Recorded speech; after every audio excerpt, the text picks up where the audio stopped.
আসসালামু আলাইকুম ওয়া রাহমাতুল্লাহ। ডিয়ার স্টুডেন্টস, আপনারা সকলে কেমন আছেন? আশা করি সকলে অনেক ভালো আছেন। তো ডিয়ার স্টুডেন্টস, আজকে আমরা একটা নতুন আইন দিয়ে আমাদের যাত্রাটা শুরু করব। সেই আইনটার নাম হচ্ছে সুনির্দিষ্ট প্রতিকার আইন 1877, the specific relief act 1877, lecture 1-এ আপনাদের সকলকে স্বাগতম। আর ডিয়ার স্টুডেন্ট, যারা আমার ইউটিউব থেকে ভিডিওটা দেখতেছেন, মেহেরবানি করে ইউটিউবটা সাবস্ক্রাইব করে দিবেন, ঠিক আছে? তো চলুন আমরা শুরু করে দিই আজকের প্রথম লেকচারটা। লেকচারটা শুরু করার আগে আমরা আগে জানবো the specific relief act. The specific relief act 1887, সুনির্দিষ্ট প্রতিকার আইন 1877, এর কিছু সংজ্ঞা জানবো, আর কিছু ইন্ট্রোডাকশনটা জানবো, সূচনা জানবো। এটা কি প্রকৃতির আইন? এটা তথ্যগত আইন, সাবস্টেন্টিভ ল। সুনির্দিষ্ট প্রতিকার আইন কেমন আইন? সুনির্দিষ্ট প্রতিকার আইন হচ্ছে এটা তথ্যগত আইন। সুনির্দিষ্ট প্রতিকার আইন কেমন আইন? সুনির্দিষ্ট প্রতিকার আইন হচ্ছে তথ্যগত আইন। তারপর সুনির্দিষ্ট প্রতিকার আইন কত নম্বর আইন? এটা 1877 সালের 1 নম্বর আইন। আপনারা বুঝতে পারছেন? সুনির্দিষ্ট প্রতিকার আইন 1877 সালের 1 নম্বর আইন। এটা ইম্পর্টেন্ট। সুনির্দিষ্ট প্রতিকার আইনের মোট ধারা কতটি? সুনির্দিষ্ট প্রতিকার আইনের মোট ধারা হচ্ছে 57টি। 57টি। এবং সুনির্দিষ্ট প্রতিকার আইন কার্যকর হয় কবে? 1 মে 1877। বলেন, 1 মে 1877। আশা করি এই চারটা তথ্য আপনাদের জন্য অনেক ইম্পর্টেন্ট। তো সুনির্দিষ্ট, দা স্পেসিফিক, স্পেসিফিক শব্দের অর্থ হচ্ছে সুনির্দিষ্ট, রিলিফ শব্দের অর্থ হচ্ছে প্রতিকার। তাহলে সুনির্দিষ্ট প্রতিকার আইন 1877-এর চারটা জিনিস আপনাদের জন্য খুবই গুরুত্বপূর্ণ। এটা কি প্রকৃতির আইন? এটা একটা তথ্যগত আইন। এটা কি প্রকৃতির আইন? এটা একটা তথ্যগত আইন। এটা কত নম্বর আইন? এটা 1877 সালের 1 নম্বর আইন। এটা মোট কত ধারা? এটার মোট 57টা ধারা। এটার মোট কতটি ধারা?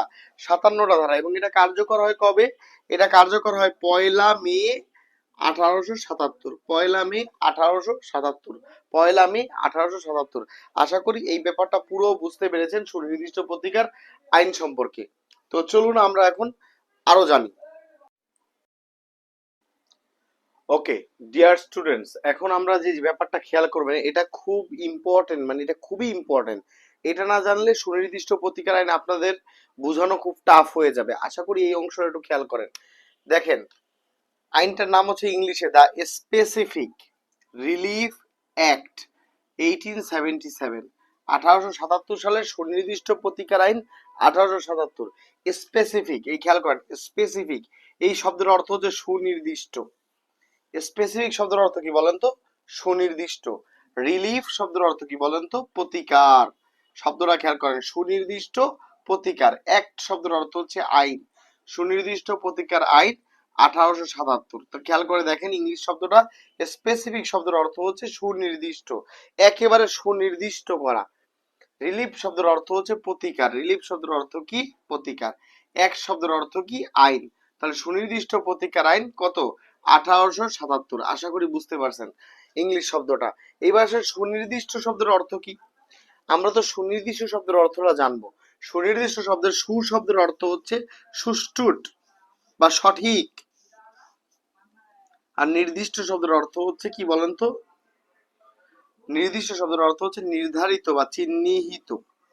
তাহলে সু শব্দের অর্থ কি? এই সুনির্দিষ্টর মধ্যে সু শব্দের অর্থ হচ্ছে সুষ্ঠুট, সুষ্ঠুট। আর নির্দিষ্ট শব্দের অর্থ হচ্ছে নির্ধারিত বা চিহ্নিত, নির্ধারিত বা চিহ্নিত। অর্থাৎ সুনির্দিষ্ট শব্দের অর্থ হচ্ছে আদালতকে আমি কোনো বিষয় একদম নির্ধারিত চিহ্নিত ভাবে বলে দিছি যে আমার এটাই লাগবে এবং আদালত ওইটা দিতে বাধ্য থাকবে, সেটা হচ্ছে সুনির্দিষ্ট প্রতিকার। খেয়াল করেন, সুনির্দিষ্ট প্রতিকার, এই দেখেন এই জমিটা খেয়াল করেন, এই জমিটা আমি আদালতকে বললাম এই সালের জমি, মাননীয় আদালত এই জমিটাই আমি চাই। আদালতকে আমি বললাম যে মাননীয় আদালত 10% এই জমি, আমি এইটাই চাই, এই জমিটা আমার চাই, এইটাই চাই, আমাকে 1000 কোটি টাকা দিলেও আমি নিব না, আমার এই জমিটাই চাই। অর্থাৎ আমি আদালতকে একেবারে সুষ্ঠুর ভাবে চিহ্নিত করে দিছি, নির্ধারিত করে দিছি, আমি এই প্রতিকারটা আদালতের কাছ থেকে চাচ্ছি সুনির্দিষ্ট ভাবে। তখন এটা সুনির্দিষ্ট প্রতিকার আইন অনুসারে আদালত এই প্রতিকারটা আমাকে দেবে। এবার আপনাদের গুরুত্বপূর্ণ একটা জিনিস বুঝাই যে সুনির্দিষ্ট প্রতিকার আইনে প্রতিকার কয় প্রকার। আসলে সুনির্দিষ্ট প্রতিকার আইন এটা একটা দেওয়ানি মোকদ্দমার আইন। এটা কি? দেওয়ানি। এটা একটা দেওয়ানি আইন, সিভিল ল, ঠিক আছে? এটা দেওয়ানি কার্যাবিধি 1908 সিপিসি দেওয়ানি কার্যাবিধি থেকে 57টা ধারাকে আলাদা করে দেওয়া হয়েছে, আলাদা করে আইন তৈরি করা হয়েছে। আশা করি বুঝতে পারছেন।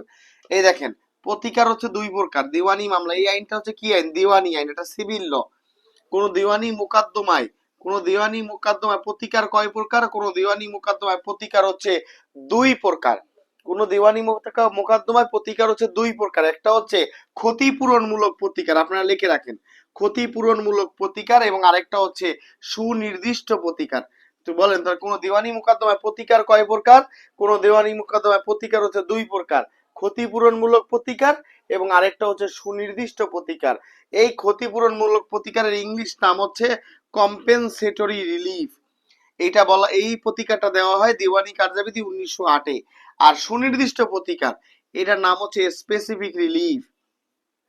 এই প্রতিকারটা প্রদান করা হয় 1877 সালের সুনির্দিষ্ট প্রতিকার আইনে। আশা করি আপনারা পুরোটা বিষয় বুঝতে পেরেছেন, কি বুঝাইতে চাইলাম। ঠিক আছে, আশা করি আপনারা পুরোটা বুঝতে পেরেছেন। আমি একটু চট করে সামারি আপনাদের বুঝিয়ে দিচ্ছি 1 মিনিটের মধ্যে। খেয়াল করেন, আইনটার নাম হচ্ছে দ্য স্পেসিফিক রিলিফ অ্যাক্ট 1887। এখানে বলা হয় স্পেসিফিক শব্দের অর্থ সুনির্দিষ্ট। সুনির্দিষ্ট দুইটা ভাগ হয়, সু শব্দের অর্থ সুষ্ঠু, নির্দিষ্ট মানে নির্ধারিত। অর্থাৎ আদালতের কাছে আমি বললাম এই 10% বরিশালের খতিয়ান নম্বর 2 এই জমিটাই আমার চাই, আদালতকে আমি একটা পয়েন্ট করে বুঝাই দিছি, এই জমিটাই আমি নির্দিষ্ট করে বুঝাই দিছি, কারণ আদালত আমাকে সুনির্দিষ্ট প্রতিকার দিতে বাধ্য থাকবে। এবারে এই সুনির্দিষ্ট প্রতিকার আইন হচ্ছে একটা দেওয়ানি আইন। কি আইন বলেন তো? এটা একটা দেওয়ানি আইন, সিভিল ল।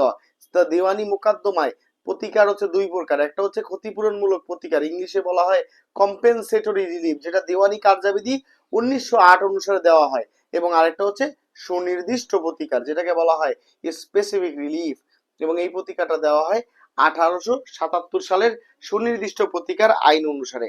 আশা করি ব্যাপারটা পুরো ক্লিয়ার, আপনারা বুঝতে পেরেছেন। তাহলে সুনির্দিষ্ট প্রতিকার আইন কি ধরনের আইন? এটা একটা তথ্যমূলক বা সাবস্টেন্টিভ ল, এবং এটা একটা দেওয়ানি আইন। এটা কি আইন বলেন তো? দেওয়ানি আইন। এটা দেওয়ানি কার্যাবিধি থেকে সেপারেট করে আলাদা করে নতুন করে দেওয়া হয়েছে। আশা করি বুঝতে পারছেন। চলেন পরবর্তীতে ধাপে যাই।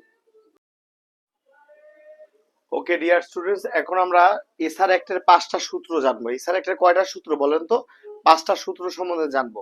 এই 5টা সূত্র যদি আপনি জানেন, এটা আপনাকে প্রিলিতে হেল্প করবে, রিটেনে হেল্প করবে, ভাইভাতে হেল্প করবে, এবং এটা সুন্দর করে এভাবে নোট করে ফেলতে হবে। সেই চলুন এসআর অ্যাক্টের 5টা সূত্র কি কি দেখেন। এসআর অ্যাক্টের 5টা সূত্রের মধ্যে সূত্র নাম্বার 1, প্রথম সূত্র কি বলতেছে? সুনির্দিষ্ট প্রতিকার আইনের মোট ধারা হচ্ছে 57টা। এটা মাথায় রাখতে হবে। সূত্রগুলো জানতে হলে আগে জানতে হবে সুনির্দিষ্ট প্রতিকার আইনে মোট ধারা হচ্ছে 57টি। ঠিক আছে, তো এখানে বলা আছে এই 57টা ধারার মধ্যে, সুনির্দিষ্ট প্রতিকার আইনের এই 57টা ধারার মধ্যে শুধুমাত্র ধারা 8 আর ধারা 9, এই মাত্র দুইটা ধারা, এই দুইটা ধারা আদালতের জন্য বাধ্যতামূলক ক্ষমতা। এই দুইটা ধারা পালন করা, এই দুইটা ধারা পালন করা আদালতের জন্য বাধ্যতামূলক ক্ষমতা। এবং বাকি যে সকল ধারাগুলো আছে, এই বাকি ধারাগুলো, এই ধারা 1 থেকে 7, 10 থেকে 57, এই সকল ধারাগুলোর পালন করা আদালতের জন্য সুবিবেচনামূলক ক্ষমতা। এটা লিখে রাখেন, যখন পড়াবো সংশ্লিষ্ট ধারা ধাপে ধাপে বুঝাবো। 8 আর 9 ধারায় বলা আছে এক কথায় কি নিয়ে? জমির দখল পুনরুদ্ধার, মানে এটাকে বলা হয় স্থাবর সম্পত্তির দখল পুনরুদ্ধার, বেদখল নিয়ে এই 8 আর 9 বলা আছে। অর্থাৎ কোনো ব্যক্তি যদি এসে বলে যে আমার হারানো জমি আমি ফেরত চাই, আমার হারানো জমির দখল পুনরুদ্ধার চাই, আদালত তখন এই কথা বলতে পারবে না যে জমি তো দিতে পারবো না, এই লো 10 লাখ টাকা নিয়ে যাও।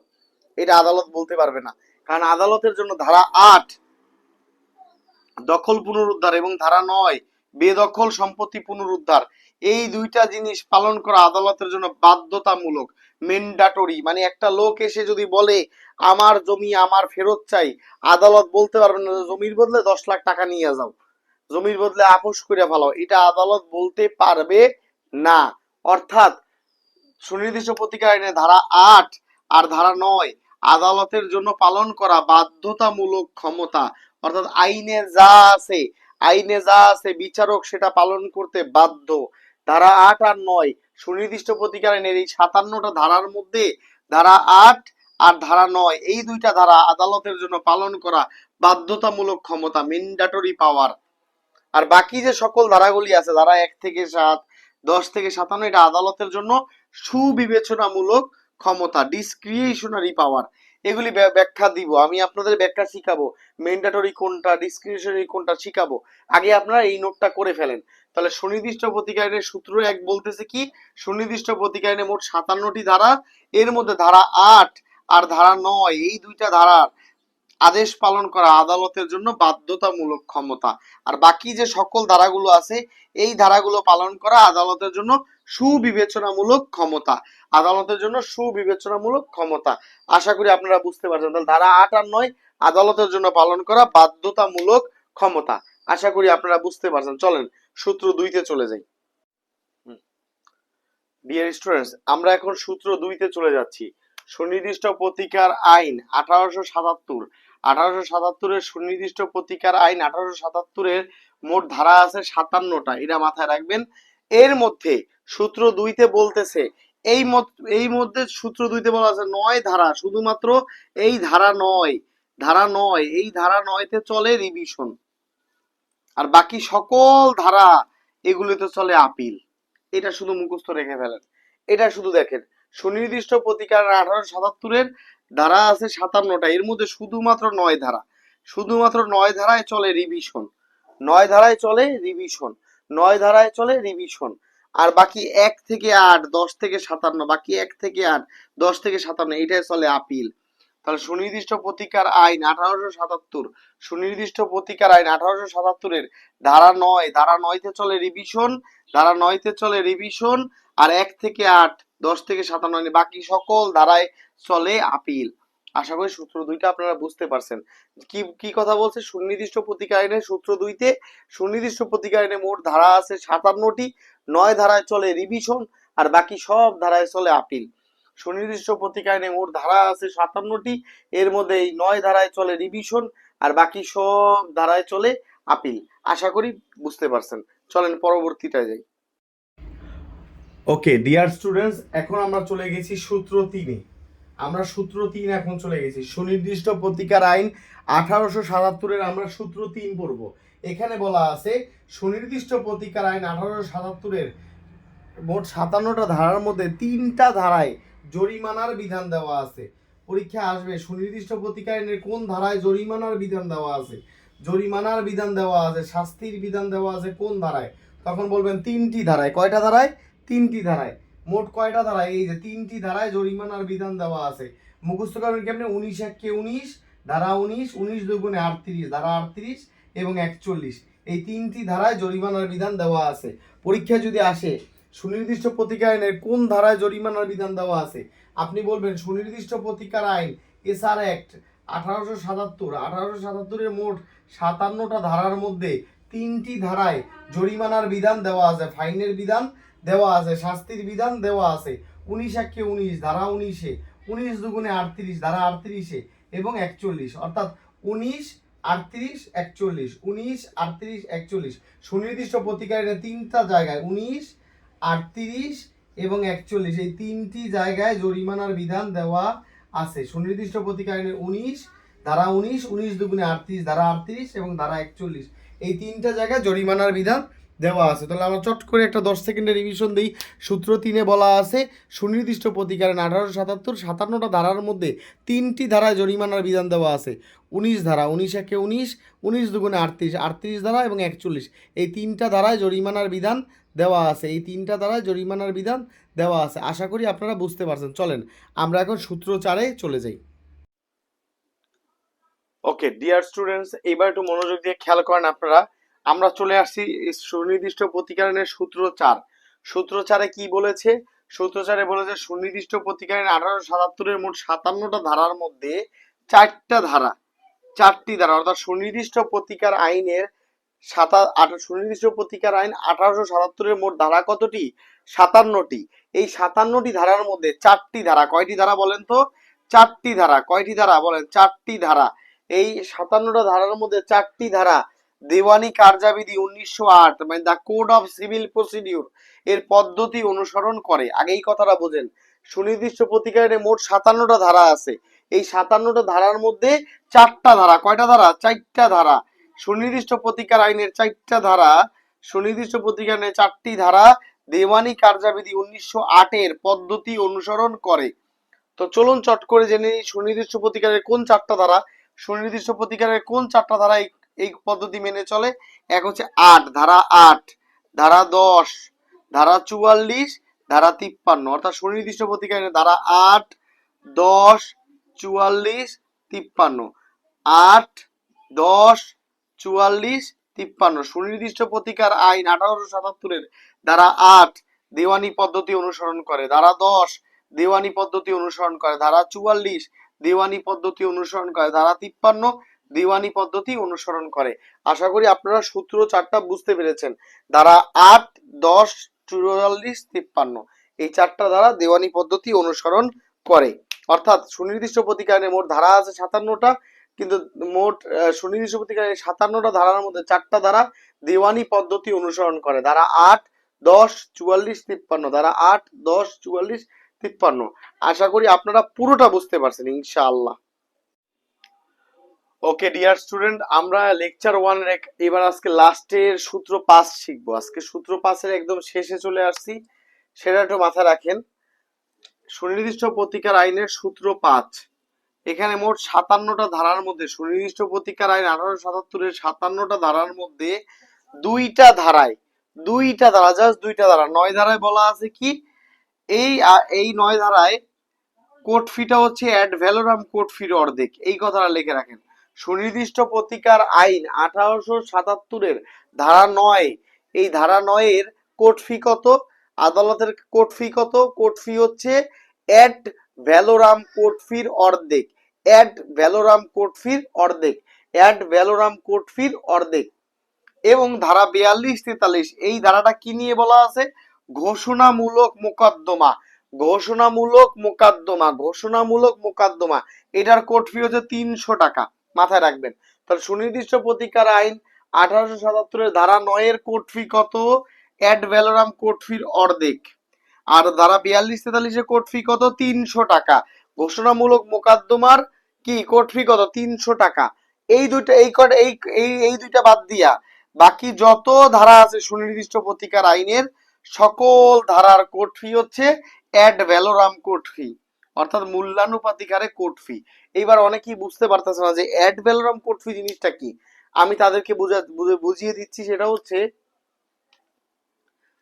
The court fees act, the court fees act 1870, the court fees act 1870, the court COURT court fees FEES, the court fees act 1870 তে বলা আছে মূল্যমান 3 প্রকার। মূল্যমান কয় প্রকার, 3 প্রকার। এক হচ্ছে নির্ধারিত, আদালত ঘোষণা দিয়ে দিয়েছে, আইন ঘোষণা দিয়ে দিয়েছে এই ঘোষণামূলক মোকদ্দমার কোর্ট ফি 300 টাকা, একটা হচ্ছে নির্ধারিত, আর একটা হচ্ছে অ্যাড ভ্যালোরাম কোর্ট ফি মানে মূল্যানুপাতিক হারে কোর্ট ফি, আর একটা হচ্ছে অ্যাড ভ্যালোরাম কোর্ট ফির অর্ধেক। অর্থাৎ কোর্ট ফি 3 প্রকার, নির্ধারিত, মূল্যানুপাতিক হারে এবং মূল্যানুপাতিক হারের অর্ধেক। কোর্ট ফি হচ্ছে 3 প্রকার। এবার মূল্যানুপাতিক কি, মূল্যানুপাতিক হচ্ছে একটা জমির দাম ধরেন 100 টাকা, তাহলে কোর্ট ফি দিতে হবে আদালতের 2 টাকা, 2%। এইভাবে জমির দাম যদি 1 কোটি হয় আদালতের 2 লক্ষ টাকা দেওয়া লাগবে কোর্ট ফি। সো এইটা হচ্ছে মূল্যানুপাতিক হারে court fee, ad valorem court fee. আশা করি বুঝতে পারছেন। তাহলে সুনির্দিষ্ট প্রতিকার আইন 1877 এর ধারা 9 তে কোর্ট ফি কত, অ্যাড ভ্যালোরাম কোর্ট ফির অর্ধেক। 42, 43 কত, 300 টাকা। ঘোষণামূলক মোকদ্দমার কোর্ট ফি 300 টাকা।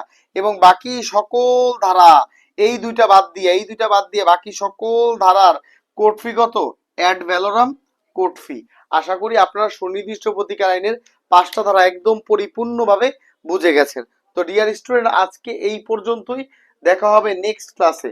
তো যাওয়ার আগে আমি 30 সেকেন্ডে ছোট্ট করে বলে দিই, সুনির্দিষ্ট প্রতিকার আইন এর সূত্র 5 বলা আছে 57টা ধারার মধ্যে মাত্র 3টা ধারায়, এর মধ্যে 9 ধারার কোর্ট ফি হচ্ছে অ্যাড ভ্যালোরাম কোর্ট ফির অর্ধেক। 42, 43 ঘোষণামূলক মোকদ্দমার কোর্ট ফি 300 টাকা।